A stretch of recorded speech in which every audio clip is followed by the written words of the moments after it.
Bonjour, je suis ravie d'accueillir aujourd'hui Nicolas Bogo et Théo Carrillo du groupe Vinci Énergie pour leur retour d'expérience de leur transition de Skype for Business vers Teams.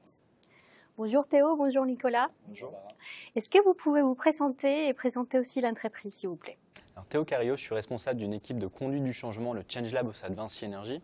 Ce qu'il faut savoir, c'est que Vinci Énergie est une entité du groupe Vinci, représentée dans plus de 53 pays par 1800 business units. Et c'est donc plus de 77 000 collaborateurs qui travaillent pour Vinci Énergie. Nicolas Bogo, je suis responsable d'une équipe en charge d'Office 365 sur la partie technique. Merci. Je sais que vous avez déjà déployé plusieurs solutions de Office 365. Comment vous avez commencé avec ces déploiements? Oui, nous avons débuté le projet en 2012 par la mise en commun des boîtes aux lettres. Donc c'était beaucoup basé à base d'Exchange. Ensuite, nous avons rajouté la partie Skype for Business pour agrémenter le travail collaboratif, ainsi que l'apport de SharePoint pour faciliter le travail collaboratif des gens au sein du groupe. Merci Nicolas. Quel a été l'élément déclencheur pour cette transition, Théo, et quel a été l'objectif principal, Nicolas? Une première volonté était d'amener un nouvel outil collaboratif pour améliorer le travail en équipe, donc autour de la partie équipe dans Teams. Mais finalement, ce qu'on a constaté, c'est que les utilisateurs étaient un petit peu perdus avec la multiplicité des solutions qu'on avait. L'objectif principal était vraiment de proposer à nos utilisateurs un et un seul outil pour favoriser les usages et le travail collaboratif. Super, merci beaucoup. Et comment vous avez travaillé ensemble, l'équipe IT et l'équipe du Change Lab? Alors effectivement, on fait partie de directions différentes au sein de la DSI de Vinci Énergie. Et je pense qu'il nous a permis de travailler ensemble, ça a été la création d'un copilote Office 365 où toutes les directions plus ou moins proches du sujet se sont mis autour de la table et ont pu travailler sur une stratégie. Est-ce que tu peux nous donner les objectifs du Change Lab? Alors le Change Lab, effectivement, c'est une équipe au sein de la DSI de Vinci Énergie qui va accompagner les entreprises du groupe vers la promotion des nouveaux usages collaboratifs. D'accord. Et quelles sont les équipes qui ont travaillé dans cette migration? En fait, du côté technique, on a divisé la partie en trois. Il y avait l'équipe Office 365, évidemment en charge de l'architecture, l'équipe support qui était là pour apporter le service aux utilisateurs tout au long de la phase transitoire, et l'équipe déploiement qui était là pour déployer le client Teams sur les postes de travail utilisateurs. Très bien. Et Théo, côté Change Lab? Sur la partie Change, l'ensemble de l'équipe est mobilisé sur le sujet avec un chef de projet. Très bien, merci. Et en termes de communication, comment vous avez géré en fait en interne? Est-ce qu'il y a eu des webinars que vous avez organisés? Quels sont en fait les supports que vous avez mis en place pour accompagner les utilisateurs? Alors, on a créé différents contenus, des contenus vidéo, des webinars, des flyers, des posters. Ensuite, communiquer à l'utilisateur soit directement, mais aussi en passant par différents relais. Super. Sur les posters et notamment sur les affiches que vous avez fait, je sais qu'il y a eu ils ont eu énormément de succès en interne et nous aussi on les a présentés dans l'anniversaire de Teams. Est-ce que vous pouvez nous dire un peu plus comment vous les avez fait, pourquoi vous les avez fait? Alors, j'ai un collaborateur très inspiré qui en quelques minutes en fait a créé ce poster-là.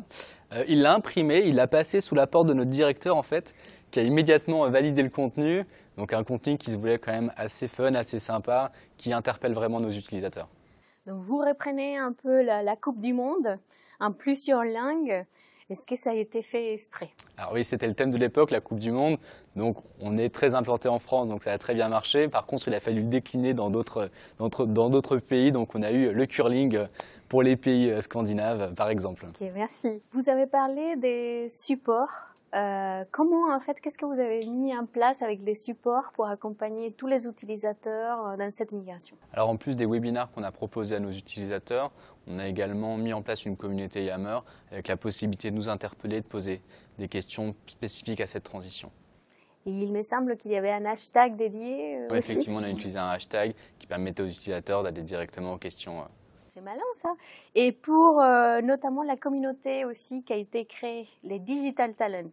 On a parlé en interne énormément parce que c'est un réseau des champions. Est-ce que vous pouvez nous dire un peu plus sur les Digital Talents de Vinci Énergie? Alors, du fait de notre organisation très décentralisée, on a dû s'appuyer sur des relais locaux.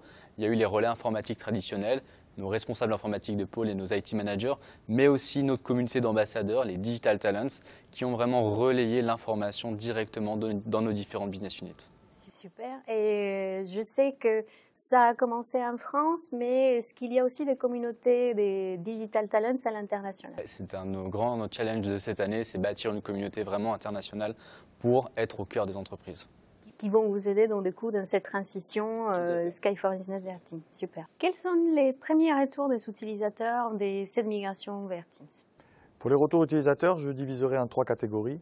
Les utilisateurs qui étaient avant, qui n'utilisaient que le client Skype, pour eux, ils étaient un petit peu effrayés de changer d'outil et de passer sur un nouveau mode de travail. Pour ceux utilisant déjà le client Teams, ils étaient assez emballés de pouvoir enfin fusionner, de n'avoir plus qu'un seul produit qui combine tous les échanges qu'ils pouvaient avoir. Et pour ceux qui n'utilisaient pas encore le travail collaboratif, ça a été un message important pour eux, pour enfin avoir un outil qui leur permettait de travailler en collaboration. La plateforme collaborative des Teams. Et pour les utilisateurs, j'ai cru comprendre qu'il y avait plusieurs en fait qui demandaient en fait d'utiliser de plus en plus Teams. Comment vous avez ou d'intégrer directement cette transition? Comment vous avez géré ça? Ce qu'il faut savoir, c'est qu'en fait Teams a toujours été ouvert aux utilisateurs. Donc ceux qui souhaitaient l'utiliser en avance de phase ont pu le faire. Par contre, pour améliorer leur expérience et en fait avoir uniquement un seul client, on a proposé aux utilisateurs de demander l'abandon de Skype, l'arrêt de Skype et le passage sur Teams uniquement. Donc ça s'est fait via en fait un formulaire, les personnes pouvaient s'inscrire et on le passait toutes les semaines en Teams. Donc c'était une façon aussi d'incentiver cette transition vers Teams. Et par rapport au blocage aussi, est-ce que vous avez trouvé quelques blocages? Qu'est-ce qu'ils vous sont remontés les utilisateurs? Le premier blocage qu'on a pu ressentir, c'est le temps de coexistence, c'est-à-dire de laisser le client Skype et le client Teams fonctionner en parallèle. Le deuxième blocage est plus vis-à-vis de nos partenaires externes, où effectivement on s'est retrouvé dans cette phase transitoire avec certaines fonctionnalités qui étaient bloquées ou pas disponibles, et il a fallu trouver des solutions de contournement, notamment par l'usage du navigateur. Quand vous avez commencé la migration, en octobre 2018, Teams n'était pas inclus en Office Pro Plus.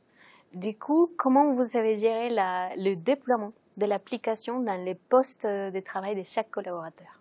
Nous avons utilisé notre produit de télédistribution, SCCM, qui nous a permis de toucher tous les postes gérés par la DSI. Nous nous sommes posé la question au début du projet de savoir si nous devions l'installer en mode silencieux ou pas. Le choix a été fait de ne pas l'installer en mode silencieux pour justement inciter les utilisateurs à utiliser le produit Teams puisqu'ils se lançaient au démarrage du poste. Ce choix nous a permis de gagner 10 points sur l'usage du client Teams puisque nous sommes passés de 10% à 20% juste après cette télédistribution. Et cette télédistribution a été un choix technique important et un prérequis technique pour forcer les usages de Teams, puisqu'il fallait qu'on télédistribue cette application sur les postes utilisateurs. Théo, qu'est-ce qui vous a surpris le plus dans cette transition vers Teams? Finalement, ça a été la faible réticence des utilisateurs. Et ce qu'on a vu très rapidement, en fait, ça a été l'augmentation de la courbe d'adoption de Teams qui a dépassé celle historique de Skype. Donc on a réussi à ramener des nouveaux usages et des nouveaux utilisateurs. Super. Et en termes des conseils pour les entreprises qui nous regardent, d'un point de vue de change management et d'un point de vue technique, qu'est-ce que vous aimeriez partager en fait pour bien faire la transition de Sky for Business vers Teams? Le premier conseil que je donnerais, c'est laisser vos early adopters s'emparer de la solution et donc ouvrez la solution à vos utilisateurs. Le deuxième point, c'est commencer ou recommencer à promouvoir des usages simples autour notamment du chat et de la vidéoconférence.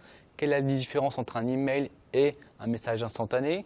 Quel est l'intérêt de créer un groupe de conversation par rapport à écrire un email avec beaucoup de destinataires? Vraiment, commencer par des choses simples, mais n'oubliez pas d'accompagner en parallèle les équipes qui voudraient aller plus loin dans la collaboration, et notamment avec l'utilisation de la partie équipe dans Teams.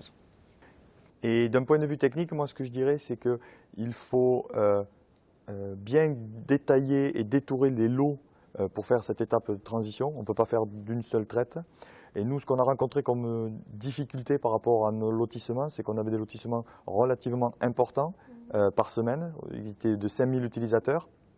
Et c'est assez difficile de gérer ce lotissement parce que quand il y a une ou deux difficultés, un utilisateur qui n'a pas migré pour diverses raisons, on a certaines difficultés à reprendre le contact avec l'utilisateur pour lui dire qu'en fait il n'a pas migré et lui réapporter la communication qui va bien pour qu'il puisse réutiliser son outil de collaboration et de travail au quotidien.